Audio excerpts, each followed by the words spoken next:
त्यानंतर मी पोलीस महासंचालक आपले दाते साहेब डीजी साहेबांना मी फोन केला.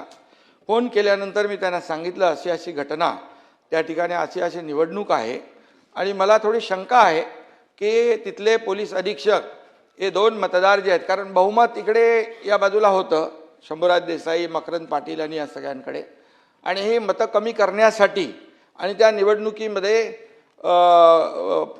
विजय मिळवण्यासाठी, पराभव करण्यासाठी या लोकांचा अशा प्रकारचा प्रकार होऊ शकतो.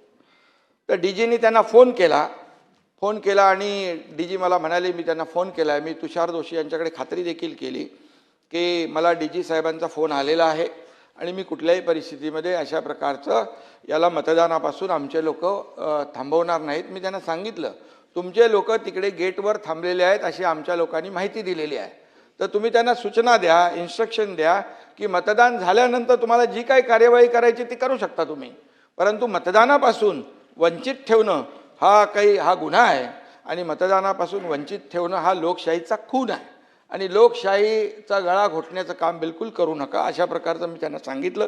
ते बोलले असं काही होणार नाही. परंतु त्यानंतर मीडियामध्ये देखील मी पाहिलं, शंभूराज देसाईंनी स्वतः सांगितलं, म्हणजे मंत्री का गेले तिथे, कारण त्यांना माहीत होतं तिथे त्यांना अडवतील म्हणून त्यांनी पण त्या आपल्या याच्या सीमा जी आहे बाहेर होते, त्या गेटच्या बाहेरपर्यंत त्यांना गेल्यानंतर मंत्री बघितले नाही, पदाधिकारी बघितले नाही, कोणी बघितले नाही, जसे आमदार बघितले नाही, असे आरोपीला जो असं पकडतात तसं पकडून घेऊन गेले.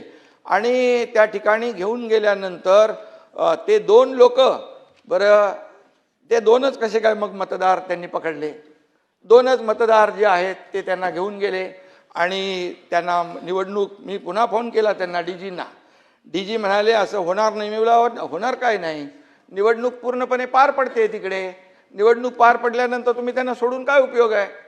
आणि मग निवडणूक पार पडली आणि त्यानंतर या सगळ्या, परंतु जी परिस्थिती निर्माण झाली महाराष्ट्रामध्ये, महाराष्ट्राच्या इतिहासामध्ये अशा प्रकारची परिस्थिती पहिल्यांदा आपण पाहिलेली आहे. कारण कुठल्याही परिस्थितीमध्ये अशा प्रकारची परिस्थिती मतदानापासून वंचित ठेवणं हे आतापर्यंत इतिहासामध्ये पहिल्यांदा आहे. आणि त्यामुळे मला जे माहिती होतं ते, आणि मी त्यांना फोन केले होते म्हणून तुमच्या निदर्शनास मी आणू इच्छितो.